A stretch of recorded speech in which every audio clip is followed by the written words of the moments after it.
Hmm. We got a new comment here.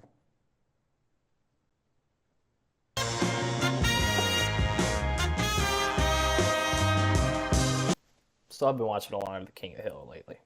So I wanted to see if Hank Hill had a Letterboxd account I could review, and I found it under the tag Hank Hill 69420. As you can see in this profile pic, I think Hank Hill let himself go and has left the Dallas Cowboys franchise and has become a Browns fan, which I guess is that's what happens when you become a Browns fan. But looking at his distribution, I'm not really loving what he's got here. Uh, it's kind of centered in, and there's not a whole lot of volume really to go on. Even he's only got 16 movies, and it's just not a real good distribution of it. As far as his bio, I like that he utilized the bio aspect of Letterboxd, and I think he's got a good kind of tier list or kind of you know how he regulates it. The Come On Brother 1 star, I think that's a really good utilization or maybe a characterization of what a 1 star is. You don't. It's like how did I start watching a 1 star movie? How did this get made, and how did I voluntarily start watching this movie? That's kind of encapsulates perfectly what a 1 star movie is. It's it's unbelievable that you're watching this movie because so many different hoops had to be jumped over for this movie to get made so poorly, and for you to be watching this movie that you enjoy so at least you enjoy this, or like there's no enjoyment in this movie, which I think is funny. Another thing I think is funny about this account is he's got these two movies. It's the second and the third of the series. Um, but the second one he rates really low, and then he's like, "Okay, we're going back again," and he goes for the third, and it's a George Clooney uh, franchise. At least George Clooney's in the first one, which George Clooney has never made a good movie ever. George Clooney has never been in a good movie. I'll die on that hill, and this looks like to be the case as well. As maybe George Clooney is in the third one. That's why it got so much better. I'm not gonna really look into it. I don't want to waste a lot of time looking into the George Clooney movies. I'm sorry, George Clooney. You're a nepotism baby, and you don't got the it factor, and I can see it. I can see that you don't got the it factor. Got the ick factor. Am I right? Oh, sorry, but I mean, there's just no this. This profile isn't big enough really, but I thought throwing that in as the first one would be funny, because Hank Hill's funny, and can I say that?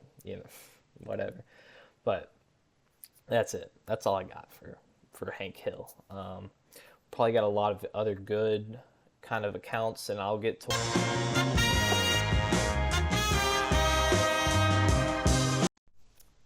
Burrito Mash. Great, another Letterbox profile.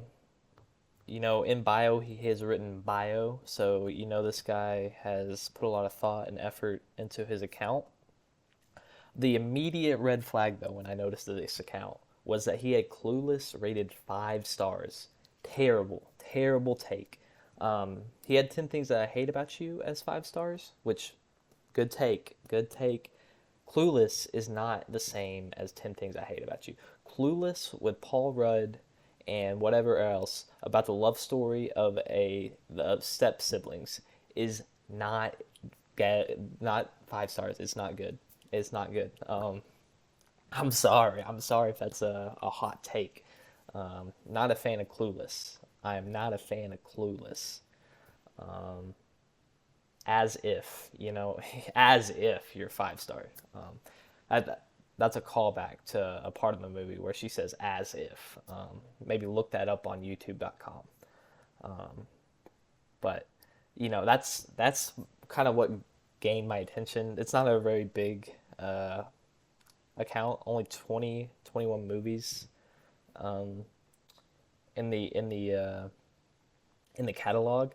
Another thing that I think is really funny is he's recently ranked Alvin and the Chipmunks, which he's not like going through and reviewing all of his movies. He's only reviewed 21 movies, you know. That means he's recently watched Alvin and the Chipmunks and thought, yeah, I'm going to rank this movie, which is kind of funny to me. Um, you know, Alvin and the Chipmunks is a great movie. I think a solid 3 star. I think that's probably right around where it deserves. Probably it kind of game changer for the whole, you know, I don't know, like hop or is it hopped? You know, like putting virtual animals with real people, kind of, you know, kind of along with the Looney Tunes movie and uh, Michael Jordan movie. How am I blanking on this? And LeBron movie, the real goat. Um, Jam, Space Jam. Oh my god, I'm losing my mind. Um, you know, I think Alvin and the Chipmunks really perfected that style, which the bunny and then Sonic the Hedgehog and you know, movies like that.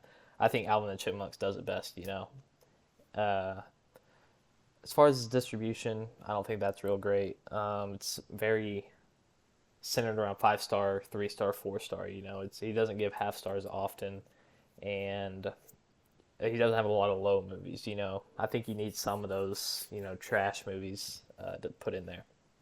So I mean, uh, would not rank this Letterboxd account very high. This kind of average, along with our last one, a little average. You know, clearly not a seasoned vet, and you know probably deserves 2.5 to 3 star on a Letterboxd scale. This account does.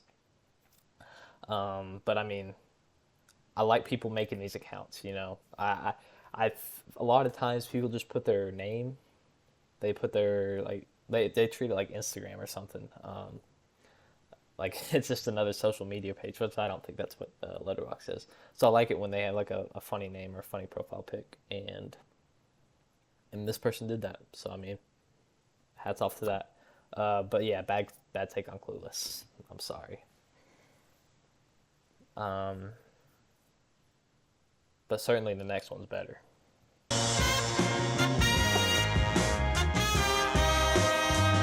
Now this guy has almost a perfect Letterbox account. He has a wide range of movies, a wide variety of movies. I really enjoy how he set up this account.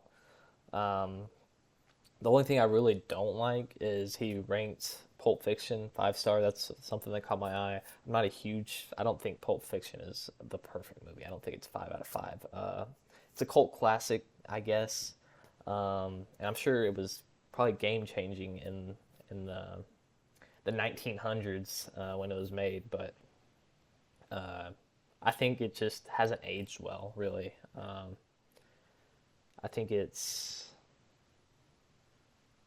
I don't think it's as artsy as it was trying to be, and I don't think it's as big of a message as it was trying to say, and I don't think the ending's real good, and I don't think really the way it's told is real good either. I think it's a little frustrating at times. I think it's kind of a hard watch to get through because it's kind of uh, nothing's happening, or not nothing's happening, but I don't care that things are happening kind of thing. Um, and then it just kind of throws random stuff out there. It's kind of a crazy movie. But I mean, that's his opinion. My opinion is that the Pulp Fiction is not very good, and what can I say? But very good distribution. I would like it to be a little more to the left. I think he has a little too many 5 star movies, which this guy maybe just have a different definition of what he defines as 5 star. But for me, I think it needs to be a little shifted over to the left a little bit more. It's it's a little kind of flat, which I feel like it needs to be more triangular in nature. But I think this is like a 5 out of 5 account. I think he's done a really great job of accumulating movies and uh, kind of setting a good baseline for how he thinks about movies, how what he thinks good, what he thinks bad. Even though I don't agree with some of the takes, but I think Goblin is an absolute cinema, 5 out of 5. And we're gonna continue this on. I bet. I bet the next guy is even.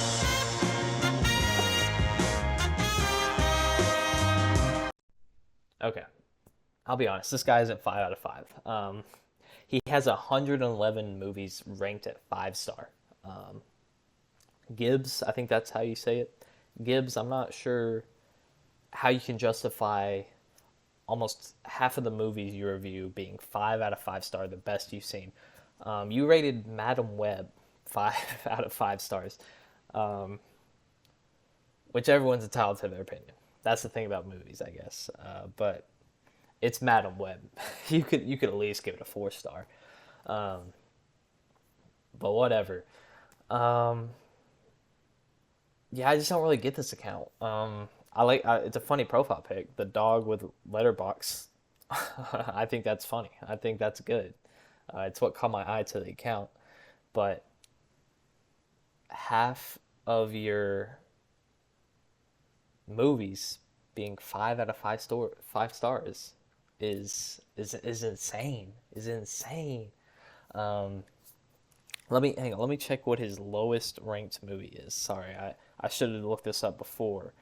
Uh, but it's just I just popped into my mind. What is this guy's lowest rank? The Kissing Booth. Okay, that's a good take. Maybe I was too harsh on you.